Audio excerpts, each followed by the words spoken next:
Right. Next up, we have James E. Wadworth, who is also known as J.W. Elliot for his writing. He is let's see. Sorry, excuse me. This is my first time. Can you tell? Anyway, author of 13 fiction titles, including the seventh book in the Arch of the Heathland series. His seventh book, Rook, was the #1 release on Amazon last June 2020. So take it away, James. Hi, everybody. So thanks for coming. And I really enjoyed what Steve just said. So I'm going to actually follow up on somewhat he said. I'm not going to use necessarily the phrasing he said, but it's the same basic ideas that he used about storyboarding. So let me dive in here and get my PowerPoint ready. There we go. Okay, so also I just wanted to mention at the outset that remember that this PowerPoint and is going to be available on the webpage as a handout, and I also have other handouts there. So you just go onto the webpage where the program was, you can click on the handouts button, that'll get you the handouts. All of our presenters have a handout or a PowerPoint available there for you, so just remember that. All right, so let me dive in then. About 10 years ago, I looked at the growing stack of rejections I was receiving from agents and publishers, and I realized I'd reached a crossroads. Either something had to change or I was going to give up attempting to write and publish fiction altogether. So I contacted David Farland. He's a New York Times bestselling author of fantasy and science fiction and a longtime writing instructor. I asked him what I should do. And his reply was really simple, and it really changed my life. He said, study the craft. When I read his reply, I felt kind of enlightened, but also kind of foolish. Why had I assumed that just because I read fiction, I could write it? I didn't assume because I drove a car, I could build one, or that because I enjoyed landscape art, I could sit down and paint a masterpiece. And yet this is what many would-be writers do. Because they've read dozens of books, romances, fantasies, or thrillers, or whatever they think, I could write a book as good as those. And they probably can, but they will still have to learn the craft before their books will sell. Sure, there are examples of poorly crafted books that sell, just like there are examples of poorly built cars that sell. But the stories that remain and are remembered are the ones crafted by someone who understood the craft and deployed it creatively. So the study of storycraft, like Steve said, will take a lifetime. It's a lifelong pursuit. And we can't possibly touch on every aspect of it in our short presentations here. So I want to focus on one of the aspects of storycraft that is most often misunderstood, exaggerated, or even ignored, and that's story structure. So what distinguishes a novel from an essay, from a memoir, from a science report is really its structure. It's as simple as that. It's true all these forms share the same basic structure, beginning, middle, and end, because that's how we tell all stories. But a novel has a special way of organizing the beginning, middle, and end that provides a satisfying payoff for the readers. And there are generally 6 features that every story, regardless of genre, must share. The first is a central character, whose fate is the focus of the story. Next, we have a world, which is it could be imaginary or real, doesn't matter, and that this figure inhabits. And something happens to summon or propel this figure into a state of action that will transform their lives. And this action will involve conflict and uncertainty, usually caused by a villain of some kind, which will result in a climax where all seems lost until the action is resolved in a catastrophe or a happy ending. All structural models for any story necessarily includes these elements. And no matter what structure you use, it should be an intentional effort to craft these common elements into a satisfying tale for the audience. Even authors who claim not to think about structure are using this basic structure. Otherwise, their stories would fall flat. Now, there are many ways to analyze structure, and we're going to skip through some slides here, so don't worry about writing these down. They'll be available on the PowerPoint on the webpage. The ancient Greeks actually believed in the 3-act structure that is so important in Hollywood and advocated by James Scott Bell. There's also the 4-act structure advocated by Larry Brooks. Then there's the 5-act structure by John York. And we also have the 7-point story structure by Dan Wells. What all of these approaches share is the old tried and true structure, beginning, middle, and end, and also the 6 common features of story structure. So we don't have time to explore all of these, but they all have merit and are worth studying. I use a 3-act structure because I think it has survived the test of time ever since the days of the ancient Greeks, and it's also far less complicated than many other approaches. However, if you find one of the other approaches useful and meaningful to you, then use it.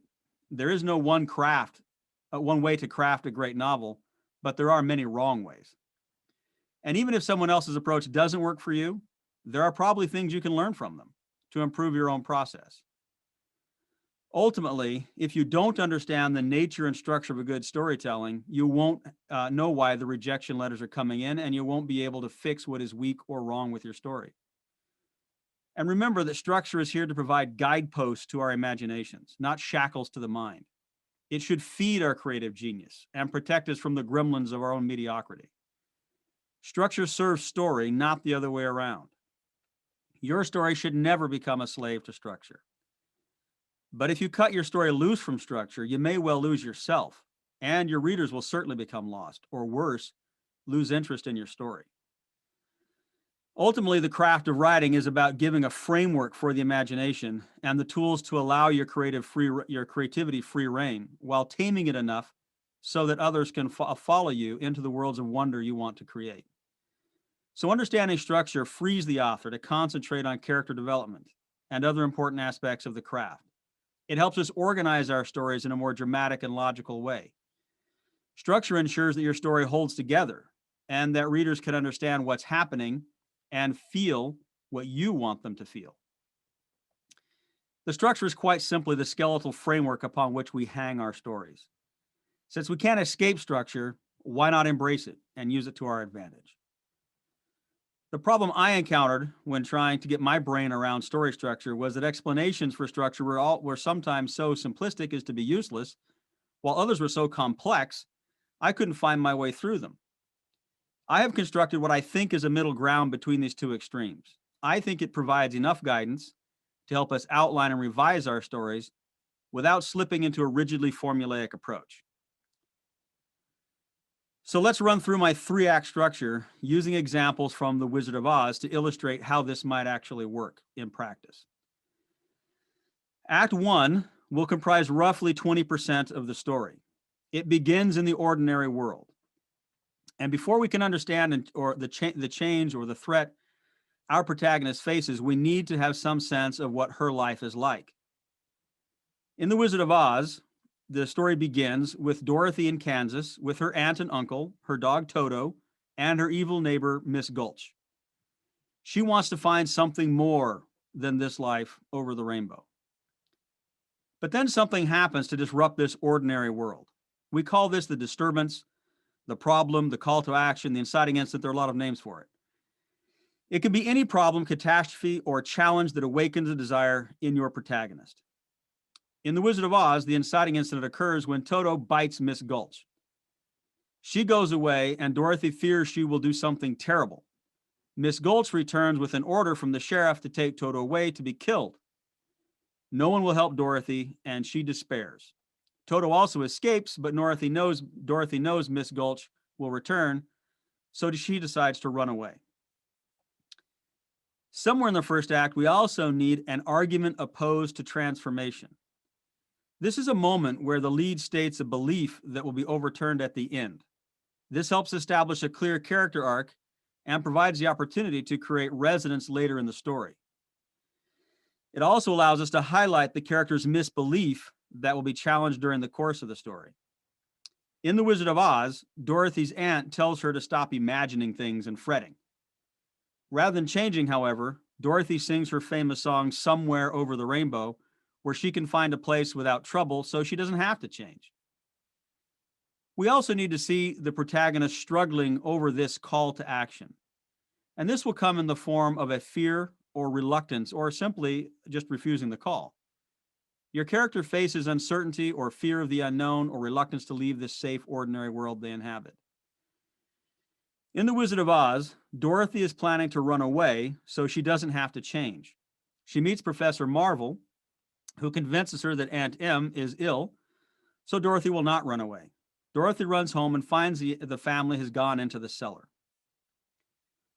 Also in the first act, we need to understand who the lead cares about. We call this the care package. This is someone the lead cares about as the story begins. They are part of the lead's life in the ordinary world. We need to show this happening as early in the story as we can.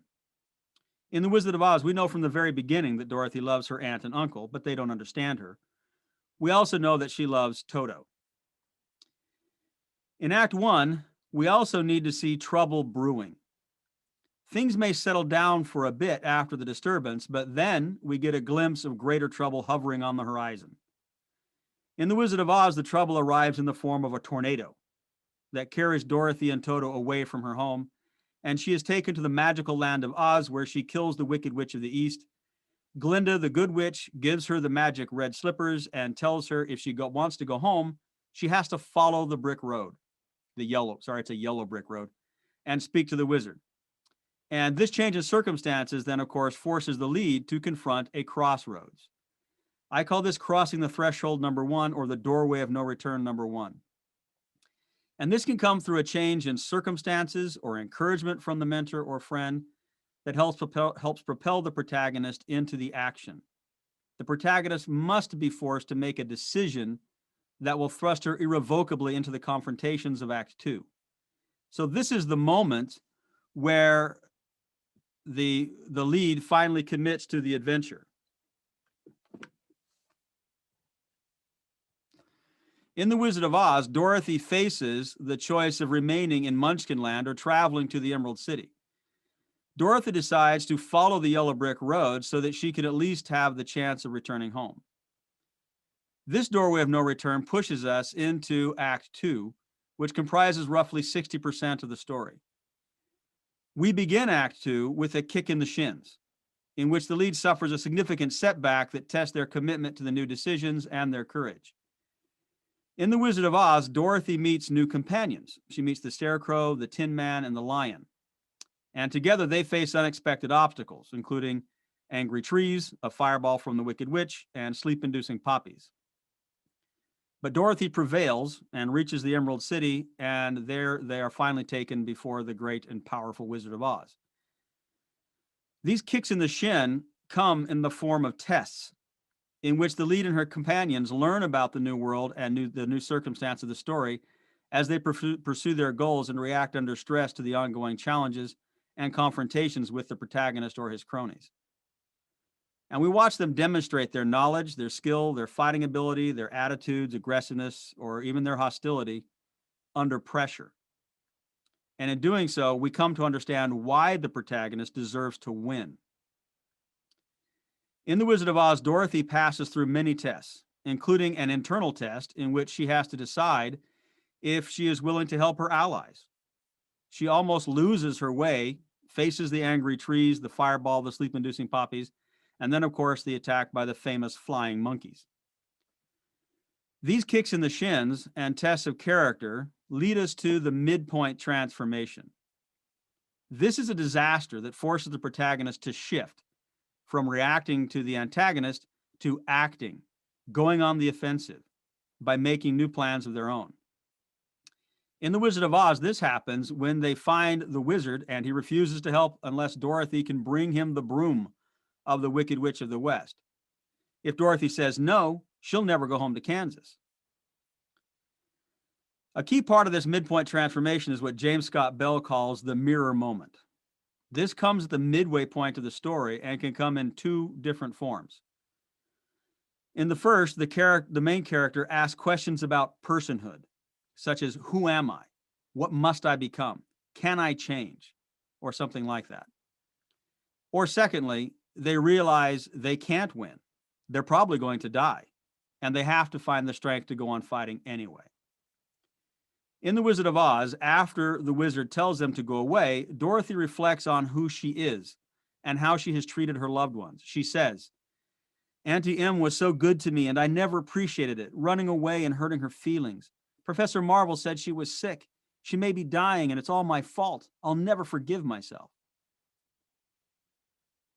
During the troubles of Act 2, we also need to see what we call a pet the dog moment. in which the lead takes time out to help someone weaker than herself, even at the cost of more trouble. This should be in the form of an act of kindness or self-sacrifice on the part of the protagonist. In The Wizard of Oz, this happens when Dorothy promises to help the lion get his courage, the Scarecrow find his brain, and the Tin Man grow a heart, even though this promise could keep her from returning home to Kansas. Toward the end of Act 2, the protagonist and her allies approach the cave. In other words, they draw near to the villain's lair, or the place of the most danger, and prepare to confront that danger or even death itself.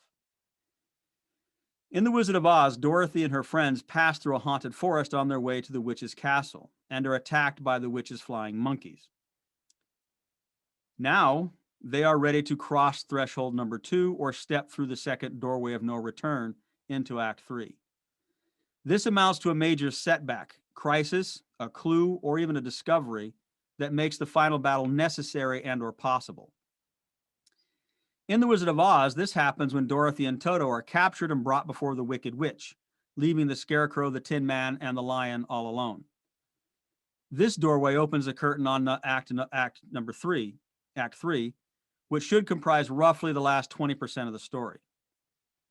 After being thrust through this doorway, the protagonist faces then the mounting forces. This is when the opposition finally realizes the battle is really on and that the lead is committed, and so they try to finally crush the protagonist. In The Wizard of Oz, the Wicked Witch threatens to hurt Toto if Dorothy doesn't give her the ruby slippers. Dorothy agrees, but the witch realizes she can't take the slippers while Dorothy is alive. Toto escapes, leaving Dorothy alone, so the Wicked Witch turns over an hourglass, giving Dorothy 1 hour to live while she plans how to kill Dorothy. This catastrophe leads to the climax, or the moment when the lights go out for the character. This is the darkest part of the story for the lead. It looks like all is lost. They can't possibly win.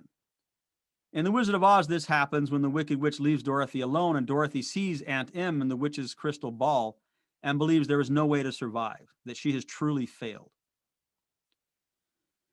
Somewhere around the climax, we also need a ticking clock of some kind.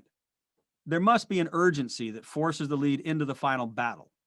This can be a literal ticking bomb or any time constraint or deadline by which the lead must conquer or perish. This helps ratchet up the tension, as the audience knows time is running out for the lead to solve the problem at hand. We see this in Hollywood all the time because it is so effective. In The Wizard of Oz, the ticking clock is literally set when the witch turns over the hourglass and gives Dorothy 1 hour to live. During this crisis, the character must face a moral dilemma. The lead must be boxed in with no good choices left for her to make a decision between two equally bad options, based on who she ultimately is at the core of her being. In The Wizard of Oz, Dorothy has to choose to let the Wicked Witch kill her friends in front of her while she tries to escape, or continue fighting, even though they are surrounded and trapped. She is forced to make a quick decision when the Wicked Witch sets the Scarecrow on fire. To help the protagonist make the right decision in this moment of crisis, we can engineer what we call an emotional punch. This is an emotional nudge or push that gives the lead the courage to fight on or to make the right choice by recalling or seeing something of emotional impact from Act 1 or Act 2, or hearing from a trusted character about the need to fight on or choose rightly. This can be an emotionally charged object for the character, such as a mother's ring or a necklace, or it can be simply a memory. In The Wizard of Oz, Auntie Em provides the emotional punch for Dorothy. When Dorothy sees her in the crystal ball and says she's trying to get back home to her. Then, when her friends come to save her, she finally has the courage to fight on and to save the Scarecrow from the fire. This becomes clear later on when Dorothy the Good Witch tells her she had the power to go home all along and that she just had to learn for herself. Dorothy then says, well, I think that it wasn't enough just to want to see Uncle Henry and Auntie Em. If I ever go looking for my heart's desire again, I won't look any further than my own backyard, because if it isn't there, I never really lost it to begin with.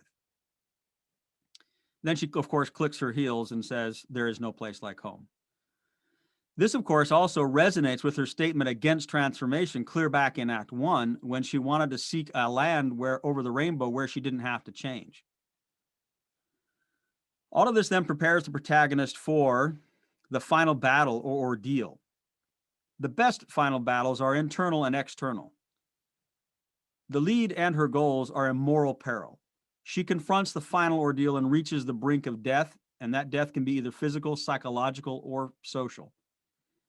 In The Wizard of Oz, after Toto escapes and leaves Dorothy to fight alone, she finds the Scarecrow, the Tin Man, and the Lion. They storm the castle, and Dorothy destroys the witch with a bucket of water. We can ratchet up the tension of Act 3 by crafting a reversal of reader expectations. In this case, the reader expects the protagonist or some other main character to do or be one thing, and then the writer flips it on its head or reverses that expectation to show the protagonist is actually something else. In The Wizard of Oz, this reversal of expectation happens when Dorothy and her friends return to the Emerald City with the Wicked Witch's broom. They have succeeded, and they expect to be rewarded, only to discover that the wizard is actually a fraud. Nonetheless, the protagonist and her allies experience a transformation or a resurrection in which the lead returns to the ordinary world.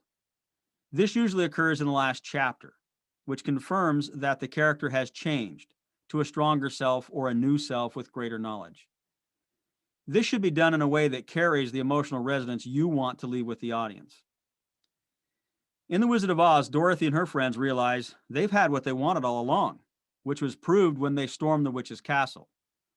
The Scarecrow had used his brain to strategize, the Tin Man had showed emotion when he cried after accidentally killing a beetle, and the Lion had bravely dressed like a guard to rescue Dorothy. And Dorothy, of course, had had the glass slippers all along. She returns to her home in Kansas and realizes how much she loves her family and her friends. So there you have it. This is a clear roadmap for effective story structure.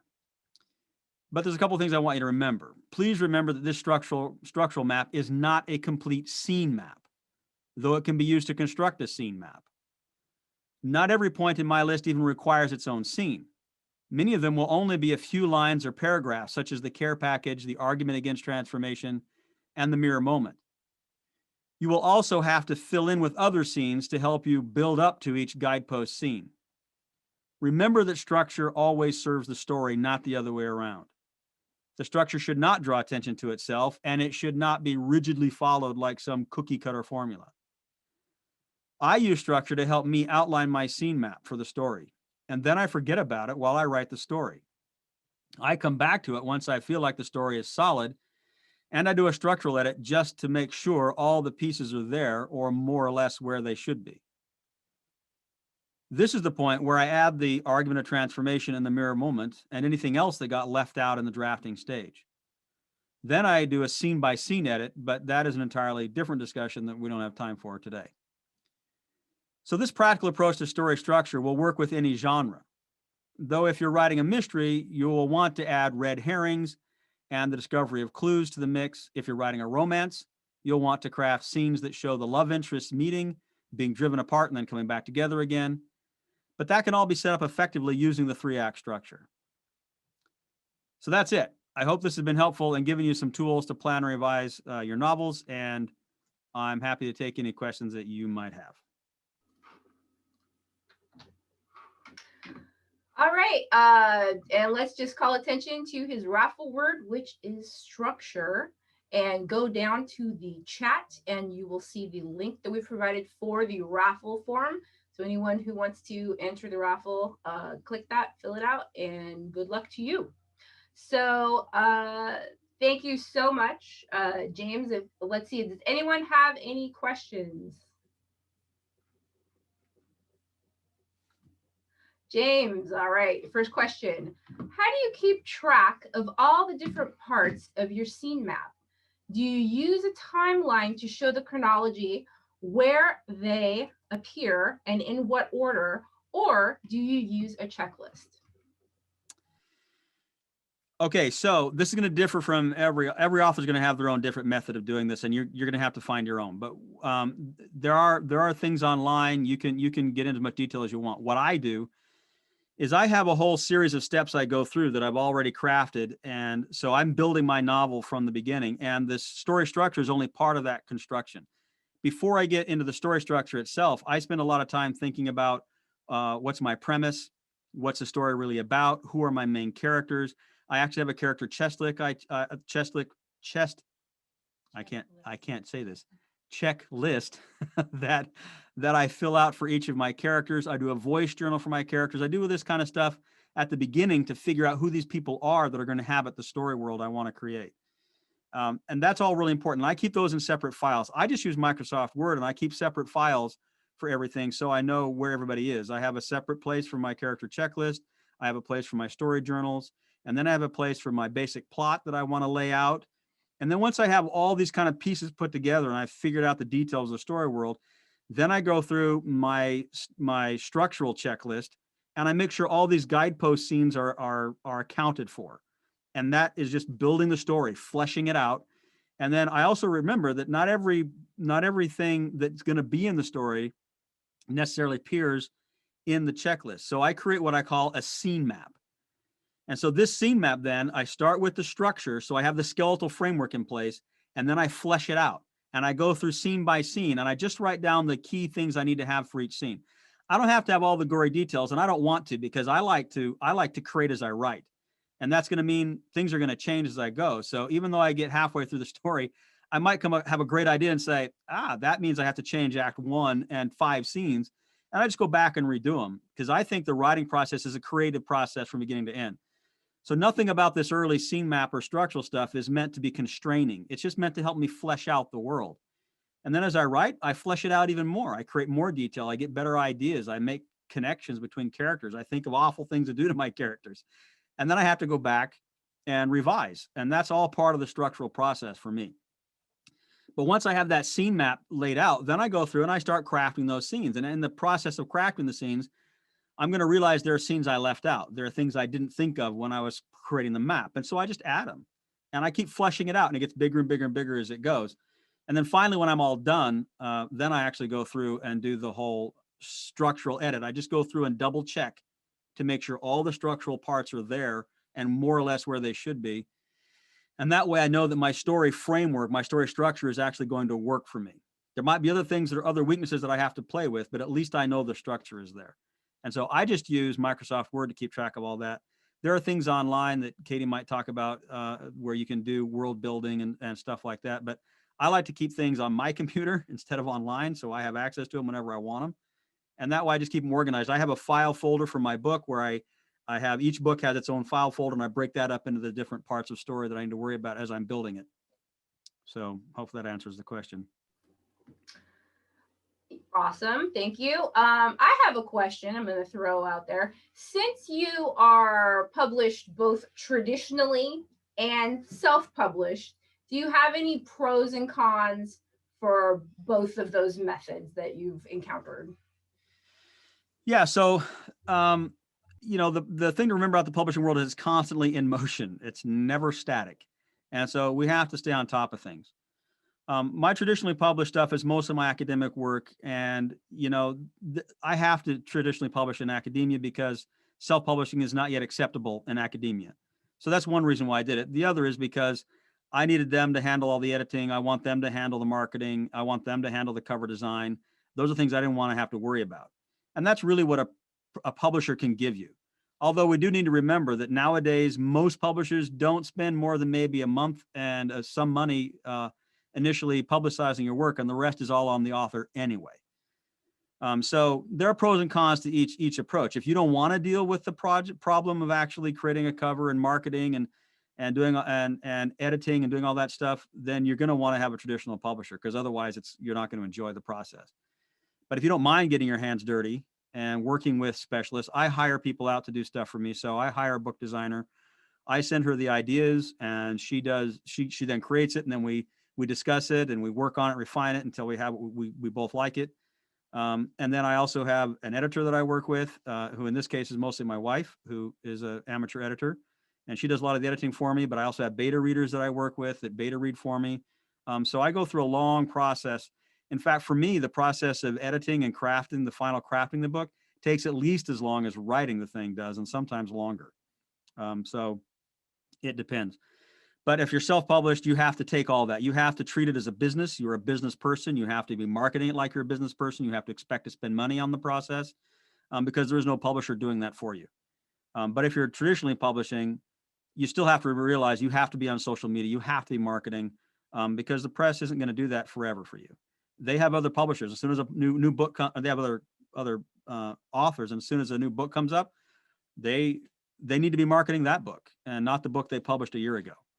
So there are pros and cons to it. What I'm finding is that most of my friends who are traditionally published in both fiction, mostly in fiction, many of them are finding out that now that they have an audience built, it's easier for them just to self-publish because they can market directly to the audience, and they can also get 70% if they're on something like KDP. On an ebook, you get 70% return. With a traditional publisher on digital copy, you're getting maybe 15% depending on the press. So, there are pros and cons to each one. It depends on what you're willing to do, what kind of work you're willing to put into it, and what your own interests are. But I think I should echo what Steve said. If you're going to self-publish, you need to be much more intentional about not only how you structure and craft your stories, but about how you edit them. You can't let that slide. If you let that slide, you're going to end up in trouble.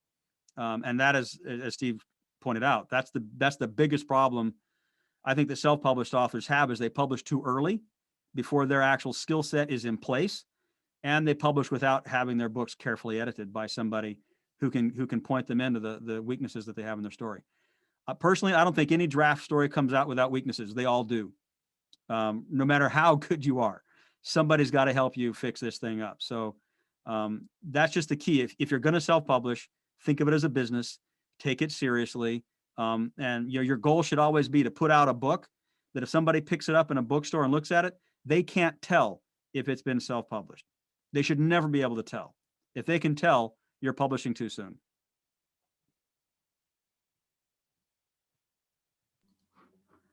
All right. Thank you so much, James. Anyone, remember at the end of the presentation at 4:00, we're going to have a group Q&A, and you can ask James any more questions that you have at that time. And I hope that if you were going to enter the raffle, don't forget, the link is in the chat.